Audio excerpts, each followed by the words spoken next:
بسم الله الرحمن الرحيم. الحمد لله رب العالمين، والصلاة والسلام على رسوله محمد خاتم النبيين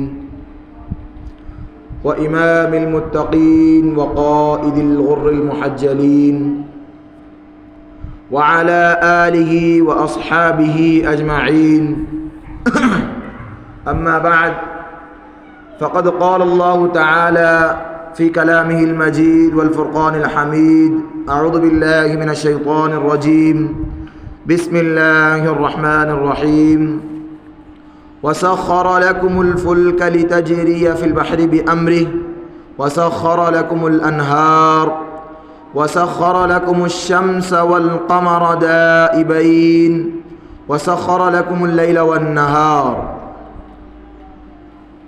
عن ابي سعيد الخدري رضي الله عنه عن النبي صلى الله عليه وسلم قال: الشتاء ربيع المؤمن.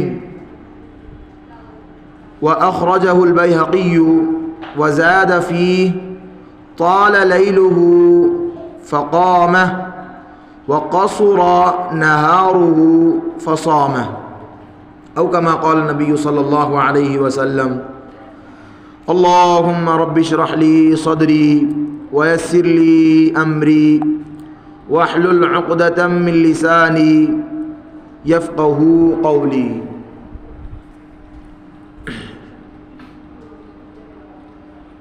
شروع اللہ کے نام سے جو بڑا مہربان نہایت رحم کرنے والا ہے۔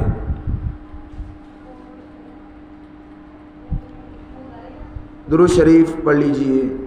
اللہم صلی علی محمد کلما ذکرہ الذاکرون وکلما غفل عن ذکرہ الغافلون۔ محترم بھائیوں، بزرگوں، دوستوں،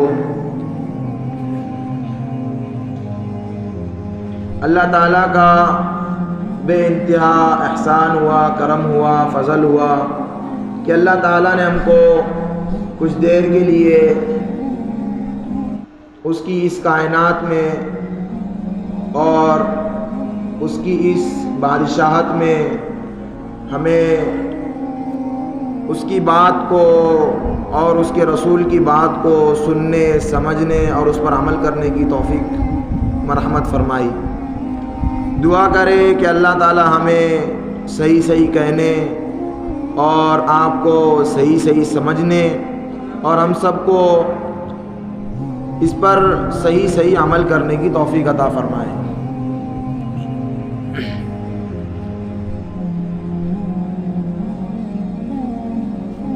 اللہ تعالیٰ نے اس دنیا کو بنایا ابن آدم کے لیے، یعنی ہمارے لیے، اور اللہ تعالیٰ نے اس میں ہمیں ایک مرکزیت کی حیثیت دی ہے، یعنی وہ اس طرح سے کہ اللہ تعالیٰ نے اس دنیا میں جتنی چیزیں بنائی وہ کس کے لیے بنائی؟ ہمارے لیے۔ اللہ تعالیٰ نے آسمان اور زمین بنایا، آسمان سے بارش کو نازل فرمایا، زمین سے پیڑ پودوں کو اگایا، کس کے لیے بھائی؟ ہمارے لیے۔ اسی لیے کہا جاتا ہے الدنیا خلقت لکم وخلقتم للآخرہ، کہ اس دنیا کو بنایا گیا تمہارے لیے، یعنی انسانوں کے لیے، اور انسانوں کو بنایا گیا کس کے لیے؟ آخرت کے لیے، اللہ کے لیے۔ وَأَنْتُمْ خُلِقْتُمْ لِلْآخِرَةِ، آخرت کے لیے، یعنی کہ وہ آخرت کے لیے جیے، آخرت کے لیے اس دنیا میں چلے پھرے، آخرت کے لیے اس دنیا میں اس کا اٹھنا بیٹھنا ہو، جس کو کہا جاتا ہے کہ اللہ کی مرضی کے مطابق زندگی ہو، یہ مطلب ہے اس کا۔ اب اسی لیے ہم نے سورہ ابراہیم کی 13 پارے کی آیت پڑھی، وَسَخَّرَ لَكُمُ الْفُلْكَ لِتَجْرِيَ فِي الْبَحْرِ بِأَمْرِهِ۔ اللہ تعالیٰ ارشاد فرماتا ہے کہ تمہارے لیے کشتی کو اللہ تعالیٰ نے کام میں لگا دیا، مسخر کر دیا، اور تاکہ وہ چلے سمندر میں بِأَمْرِ، اللہ کے حکم سے۔ پہلے زمانے میں جو بھی جتنے بھی تجارتی قافلے جاتے تھے بحری راستوں سے، تو اس میں سب سے اچھی سواری کشتی ہوا کرتی تھی۔ اسی کو فرمایا اللہ تعالیٰ نے، اور آگے فرماتا ہے کہ بھئی جیسے منفعت کی چیزیں اس وقت میں کیا تھی، سواری، فائدہ دینے کے لیے، تجارت کرنے کے لیے کشتی تھی، تو وہ اللہ کے حکم سے چلتی تھی۔ کس کے لیے؟ کس کو فائدہ پہنچانے کے لیے؟ ہم کو فائدہ پہنچانے کے لیے۔ اور آج کے زمانے میں جو بھی آج فلا مال گاڑی جو مال لے کر جاتی ہے، تو آج ٹرینیں بھی آ گئی اور ٹرکیں بھی آ گئی، اور آپ کے عائشہ اور وغیرہ جتنی گاڑیاں لے لو جو مال ادھر سے ادھر ٹرانسفر کرتی ہے، جس کو کیا کہتے ہیں، ٹرانسپورٹ۔ ماشاءاللہ یہاں پہ بیٹھے ہوئے ٹرانسپورٹ والے بھی۔ تو بہرحال تو یہ کس کے لیے ہے بھئی؟ اللہ تعالیٰ نے کیا کہا ہے اس کو؟ آپ ذرا دیکھیے تو فائدہ کس کا ہو رہا ہے اس کے اندر؟ کس کا فائدہ ہو رہا ہے؟ انسانوں کا فائدہ ہو رہا ہے بھئی ٹرانسپورٹ جس کا کرتے ہیں، کسی کی گاڑی ہوتی ہے، کسی کا مال ہوتا ہے، تو گاڑی والے کا بھی فائدہ ہو رہا ہے اور مال والے کا بھی فائدہ ہو رہا ہے۔ تو اللہ تعالیٰ نے اس دنیا میں بہت ساری چیزیں بنائی، کس کے لیے بنائی؟ کس کو نفع پہنچانے کے لیے؟ انسانوں کو۔ اور آگے اللہ تعالیٰ فرماتا ہے وَسَخَّرَ لَكُمُ الْأَنْهَارَ، اور یہ انہار جو ہے، یہ نہریں، ندی، تالاب وغیرہ جتنی بھی ہے، یہ سب کس کے لیے بنایا اللہ تعالیٰ نے؟ ہمارے لیے۔ سورہ رحمان میں فرمایا نا بھائی مرج البحرین یلتقیان، دونوں جاری ہوتے ہیں، کھارا پانی، میٹھا پانی، سفید پانی اور بہت زیادہ کالا پانی۔ لیکن آپ دیکھو کہ اس کے بیچ میں ایک اللہ نے کیا رکھا، برزخ، ایک پردہ رکھا ہوا ہے، تو نہ کالا پانی ادھر نہ سفید پانی ادھر، دونوں اللہ کی قدرت ہے۔ اور اللہ تعالیٰ نے سمندروں کے پانی کو کھارا رکھا اور چشموں کے پانی کو کیا رکھا، میٹھا رکھا۔ تو یہ اللہ تعالیٰ کی قدرت ہے۔ کس کے لیے بنایا؟ ہمارے لیے۔ اور اللہ تعالیٰ فرماتے ہیں کہ ہم نے سورج کو تمہارے لیے بنایا اور سورج اور چاند کو تمہارے لیے کام میں لگا دیا۔ اب آپ دیکھیے سورج نہ نکلے تو ہمارا دن نکلے؟ سورج نہیں نکلے گا تو ہمارا دن نکلے گا نہیں۔ اور سورج کے ذریعے ہمیں بہت سارے فائدے ہیں، بہت سارے۔ یہاں پر کالج پڑھنے والے، انگلش پڑھنے والے جانتے ہیں کیا کیا فائدے اس کے ذریعے۔ سورج کی جو شعاعیں ہوتی ہے وہ ہمارے باڈی کے لیے، جسم کے لیے بہت ضروری ہے، بہت ضروری ہے۔ اور اسی طریقے سے اب آپ اللہ تعالیٰ آگے فرماتا ہے وَآتَاكُم مِّن كُلِّ مَا سَأَلْتُمُوهُ، اور وَسَخَّرَ لَكُمُ اللَّيْلَ وَالنَّهَارَ، دن کو اور رات کو بھی اللہ تعالیٰ نے تمہارے لیے لگا دیا کام میں۔ دن کس کے لیے آ رہا ہے بھائی؟ ہمارے لیے آ رہا ہے۔ رات کس کے لیے آ رہی ہے؟ ہمارے لیے۔ کیونکہ صبح میں تفسیر میں پڑھا گیا کہ اللہ تعالیٰ نے وَالَّذِي جَعَلَ لَكُمُ اللَّيْلَ لِتَسْكُنُوا فِيهِ، اللہ نے رات کو آپ کے سکون حاصل کرنے کی چیز بنائی تاکہ آپ اس میں سکون حاصل کرو۔ اور آگے فرمایا کہ وَالنَّهَارَ مُبْصِرًا، اور دن کو بنایا دیکھتا، روشن، یعنی کہ انسان اس کے اندر دیکھ کر کچھ کام کرے گا، کچھ آگے کیا کرے گا بھائی؟ کمائی کرے گا، اپنے منفعت کی چیزیں حاصل کرے گا۔ تو رات اور دن کیا ہوئے؟ ہمارے لیے فائدے کی چیز ہوئے نہیں ہوئے؟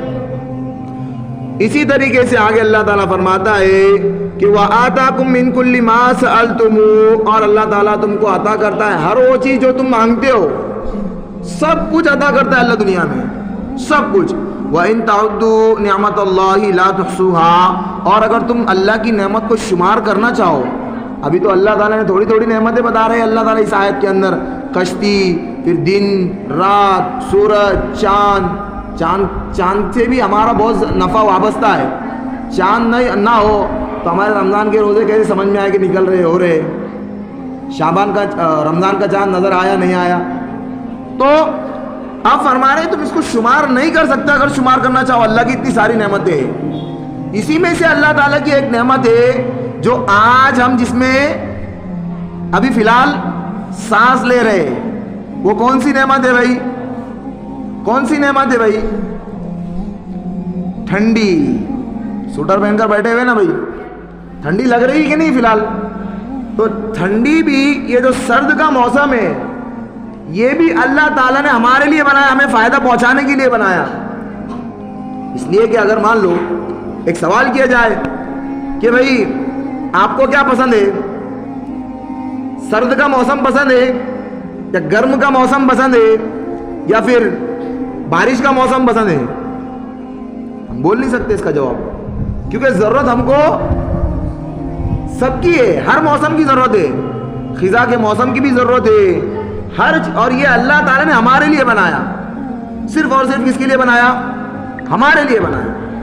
اب آپ ایک خاص بات یاد رکھیے اس کے اندر، کیا کہ اللہ تعالیٰ نے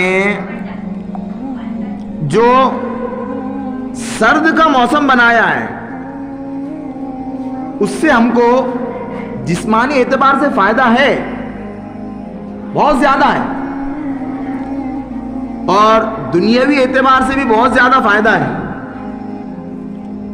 ارے بھائی جسمانی اعتبار سے کتنا فائدہ ہے؟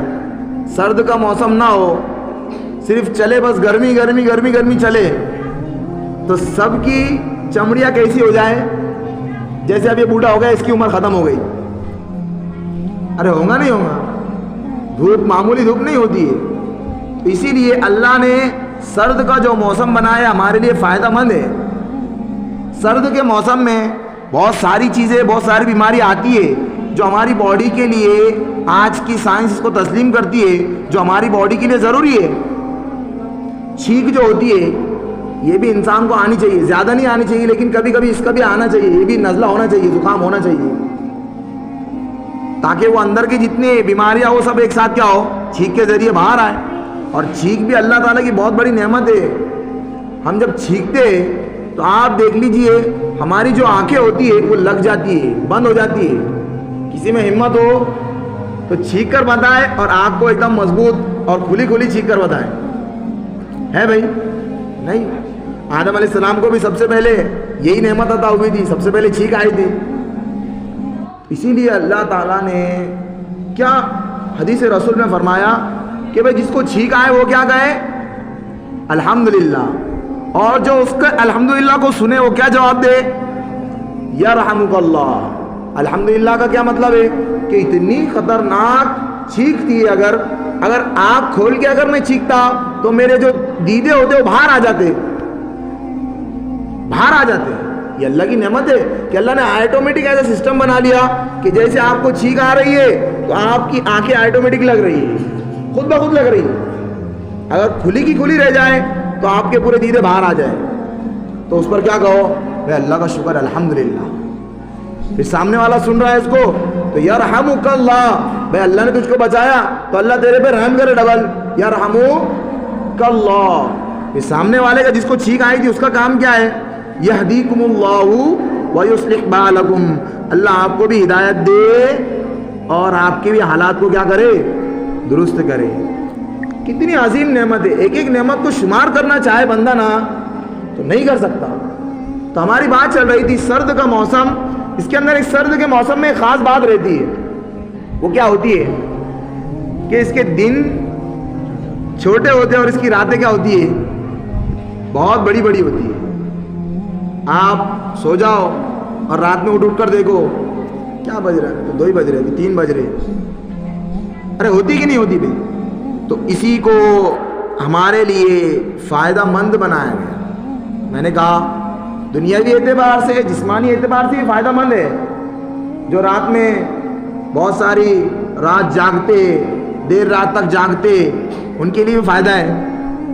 نعوذ باللہ، کیا فائدہ ہے ان کو؟ اندھیرے میں تنہا تنہا کوئی کباڑ خانے میں جا کے چھٹے بازی کا موقع مل جاتا، ارے ملتا کہ نہیں ملتا؟ جو جواری ہوتے ہیں ان کو جوا کھیلنے کا موقع مل جاتا۔ رات میں سب چیزیں آسان ہوتی کہ نہیں ہوتی؟ تاریک ہوتی، رات اندھیری ہوتی۔ نعوذ باللہ، اس طرح سے ہمارے انسانوں نے اس کو غلط فائدہ اٹھا لیا۔ تو یہ کوئی منفعت کی چیز نہیں ہے، نفع کی چیز نہیں ہے۔ نہیں تو سمجھیں گے امام صاحب نے بولا بھائی سٹے بازی رات میں کرنے کا، تو سٹے بازی کر رہے ہیں، نعوذ باللہ، اللہ بچائے۔ یہ اپنی ذات کو ہلاک کرنے والی چیز ہے، یہ آپ کے پھیپھڑوں کو ہلاک کر دیں گی، آپ کی پوری جسم کو، باڈی کو کمزور کر دیں گی۔ ایک وقت ایسا آئے گا کہ کینسر میں مبتلا ہو کر آپ بھی کیا ہو جائیں گے؟ خاک کے لقمہ بن جائیں گے، زمین میں مل جائیں گے، ختم ہو جائیں گے آپ۔ اس لیے اس ساری چیزوں سے بچنا ضروری ہے۔ اور فرمایا کہ آپ کا دینی اعتبار سے اس کے اندر فائدہ یہ ہے کہ اللہ کے رسول نے فرمایا الشتاء ربیع المؤمن، مومن کے لیے سرد کا موسم یہ اس کے لیے بہت زیادہ فائدہ مند موسم ہے، یہ اس کا موسم ہے۔ وہ کیسا؟ اللہ کے رسول صلی اللہ علیہ وسلم نے فرمایا، ابو سعید خدری رضی اللہ عنہ کی روایت میں ہے کہ رسول اللہ صلی اللہ علیہ وسلم نے فرمایا سردی کا موسم مومن کے لیے بہار ہے۔ کیا ہے؟ بہار ہے، یعنی کہ خوشی کا موسم ہے، لوٹنے کا موسم ہے۔ جب بہار آتی تو کیا ہوتا ہے بھائی؟ انسان اس سے اپنے دل کو خوشی محسوس کرتا ہے اور خوشی حاصل کرنے کی کوشش کرتا ہے۔ اگر کسی جگہ پر بہار آئی ہوئی، خوشی کا ماحول ہے، تو آپ وہاں پر جا کر کیا کرو گے؟ مل جاؤ گے تاکہ وہ خوشی ہم کو بھی کیا ہو جائے؟ حاصل ہو جائے۔ تو مومن کے لیے یہ سرد کا موسم کیا ہے بھائی؟ بہار ہے۔ اب آگے فرمایا اس کے دن، حدیث میں اس کے دن کیا ہوتے ہیں؟ چھوٹے ہوتے ہیں۔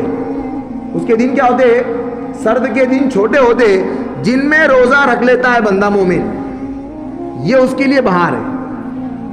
مومن بندے کے لیے بہار کیا ہے؟ مومن بندے کے لیے حدیث رسول میں یہ نہیں فرمایا کہ اس کو خوشی لینی ہے، بہت زیادہ مغموم ہے، دل اس کا کیا ہے؟ حزن میں ڈوبا ہوا ہے، غم ہے، اور اس کے اوپر مصیبتیں آ رہی ہے، تو اب وہ کیا کر رہا ہے؟ تھوڑے دل کو سکون پہنچانے کے لیے نعوذ باللہ سگریٹ پی رہا ہے اور وغیرہ وغیرہ نشہ کر رہا ہے۔ یہ مومن، اس طرح مومن کو خوشی حاصل نہیں ہو سکتی، بلکہ اللہ کے رسول نے حدیث میں تو فرمایا مومن کے لیے بہار اسی وقت ہے کہ جب سرد کے دن جو چھوٹے ہوتے ہیں وہ اس میں کیا کرے؟ روزہ رکھے۔ کیونکہ سرد کے موسم میں روزہ رکھے بندہ تو پانی کی پیاس کا بھی زیادہ ٹینشن نہیں، زیادہ بھوک کا بھی تھوڑی بہت لگتی ہے، بھوک تھوڑی پریشانی تو ہوتی ہے، لیکن جتنی گرمی میں ہوتی ہے اتنی سرد میں نہیں ہوتی۔ تو اسی لیے فرمایا کہ مومن کے لیے اس کا دن جو چھوٹا کیا گیا وہ مومن کے فائدہ پہنچانے کے لیے کہ وہ دن میں روزہ رکھے، اور روزہ رکھنے سے آپ کے اندر صبر کا مادہ پیدا ہوگا، صبر کا مادہ پیدا ہوگا، صبر کا مادہ، اور صبر کا جو جزا ملنے والی ہے، جو پھل ملنے والا ہے، وہ تو آخرت میں ملنے والا ہے، جنت کے جیسا، جنت کے بدلے میں جنت ملے گی آپ کو صبر کے بدلے میں۔ لیکن صبر، یہ جو روزہ ہے، یہ آپ کے جسمانی اعتبار سے بہت فائدہ مند ہے۔ بہت ساری پچھلے سال جب رمضان آنے سے پہلے ویڈیو بہت ساری چل رہی تھی نا کہ بھائی انسان کو جس کو کینسر ہو اس کو کتنے گھنٹے بھوکا رہنا ضروری ہے، کتنے جو ہمارا ایک عام طور پہ وغیرہ، مجھے یاد نہیں پوری کیا بات تھی، وہ سائنسداں کہتے ہیں کہ جو روزے یہ مسلمانوں کو رکھنا، مطلب ہر انسان کو رکھنا ضروری ہے، ان کا کہنے کا مطلب یہ تھا پورا۔ تو آپ کو شریعت نے، اسلام نے، اللہ نے کتنی اچھی چیز دی کہ بھائی آپ روزہ بھی رکھو، اپنی باڈی بھی فٹ فاٹ رکھ لو روزہ رکھ کے، اور آخرت کے ثواب کے مستحق بھی کیا ہو جاؤ، ہوتے چلے جاؤ۔ یہ ہمارا کس کے اوپر کوئی احسان نہیں ہے، صرف اللہ کا احسان ہے، یہ اللہ کی نعمت ہے جس کو ہم شمار نہیں کر سکتے۔ لیکن آج بتاؤ، یہ حدیث پہلے سننے کے بعد بھی، اور اس سے پہلے ہمارے سامنے سرد کا موسم آنے کے بعد بھی کس نے روزے رکھا؟ وہ الگ بات ہے، کچھ رکھتے ہیں بیچارے بندے، ان کو سلام، اللہ تعالیٰ ان کو اور مزید توفیق دے، نیک بنائے۔ لیکن ہمیں چاہیے کہ اب اس حدیث کو سننے کے بعد ہم کیا کریں؟ اس کے اب سنت روزہ بھی ہے، پیر کا ہے، جمعہ، پیر اور جمعرات سنت روزہ ہے، اللہ کے رسول نے اس پر عمل کر کے بتایا. پیر اور جمعرات روزہ رکھ لے تاکہ بندے کی باڈی کو کیا ہو جائے، سکون مل جائے. جتنا آپ کاجو بادام کھائیں گے، کشمش کھائیں گے، اخروٹ کھائیں گے وغیرہ وغیرہ، کیوی پھل کھائیں گے، یہ اتنی آپ کو اس سے انرجی اور مضبوطی نہیں ملے گی جتنا کہ اس عمل سے ملیں گی. رسول اللہ صلی اللہ علیہ وسلم کبھی جھوٹ نہیں بول سکتے، اور وہی بول سکتے جو ہماری فائدے کی چیزیں ہو. تو اب آگے فرمایا اور اس کی راتیں جو ہوتی ہیں لمبی ہوتی ہیں. کیا ہوتی ہے؟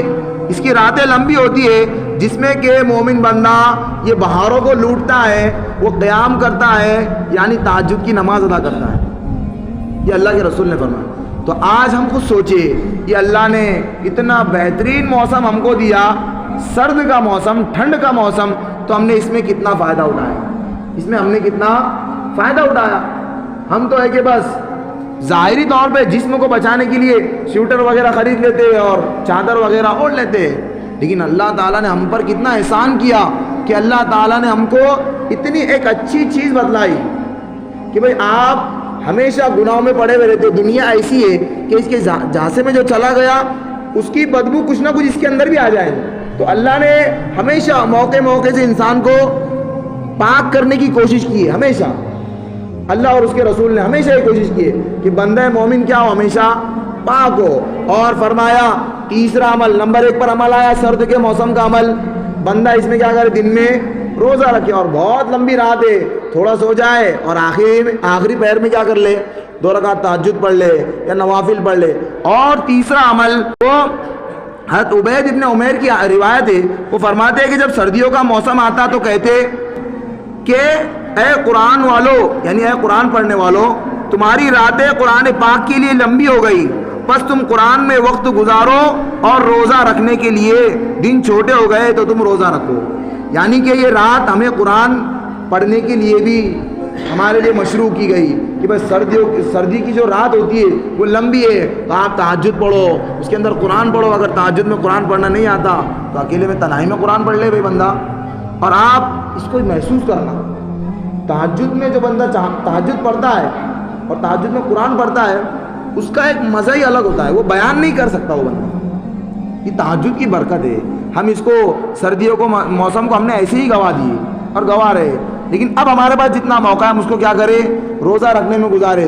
روزہ رکھنے سے ہمیں بہت سارے فائدے ہیں. اللہ تعالیٰ فرماتے ہیں حدیث قدسی میں کہ بھئی تمہارے جتنے اعمال ہیں وہ سب تم اپنے لیے کرتے ہو، لیکن روزہ یہ میرے لیے ہے اور اس کا بدلہ بھی میں دوں گا. اللہ بدلہ دے رہے روزے کا.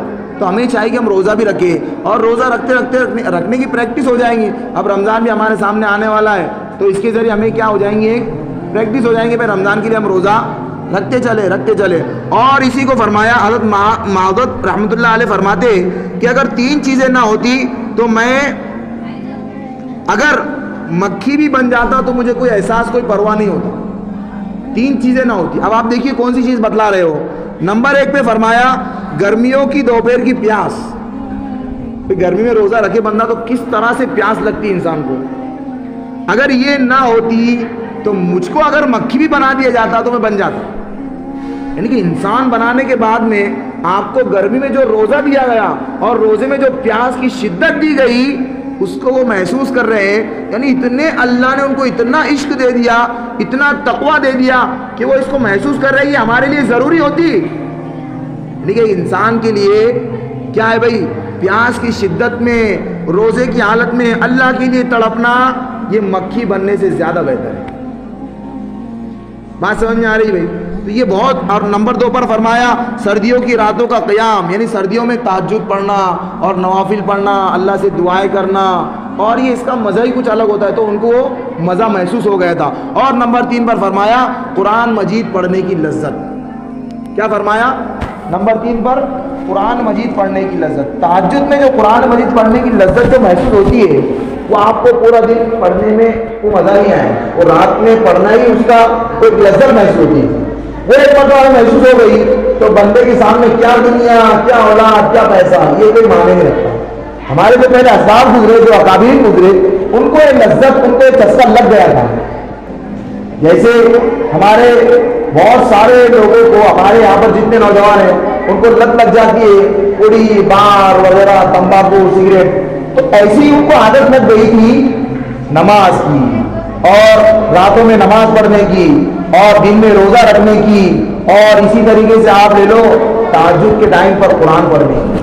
لیکن آج ہمارے اندر ہم نے بالکل اس کو الٹا کر دیا کہ ہم نے جو چیز کی عادت لگانی تھی اس کی عادت نہیں لگائی، بلکہ ہم نے موبائل کی عادت لگا لی۔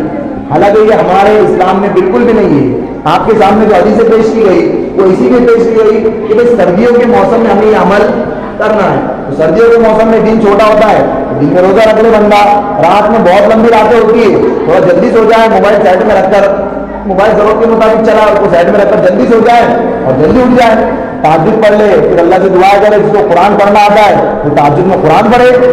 تینوں عمل ہم نے سردیوں کے مطابق بتلا دیے۔ اور یہ دنیا میں جتنے موسم جو بنائے گئے، جتنی چیزیں بنائی گئی، کس کے لیے بنائی گئی بھائی؟ انسان کے لیے۔ جس کو میں نے شروع میں بتایا کہ الدنیا خلقت لکم وخلقتم للآخرہ، کہ دنیا جو بنائی گئی، دنیا میں جتنی چیزیں وہ کس کے لیے بنائی گئی؟ ایک انسان کے لیے بنائی گئی، ایک ابن آدم کے لیے بنائی گئی۔ اور تم کس کے لیے بنائے گئے؟ اللہ کے لیے۔ تو اللہ کے لیے بننا ہے تو اس کے لیے اعمال ہمارے لیے بہت ضروری ہے۔ دعا کریں کہ اللہ تعالیٰ عمل کرنے کی توفیق عطا فرمائے۔ الحمد للہ رب العالمین۔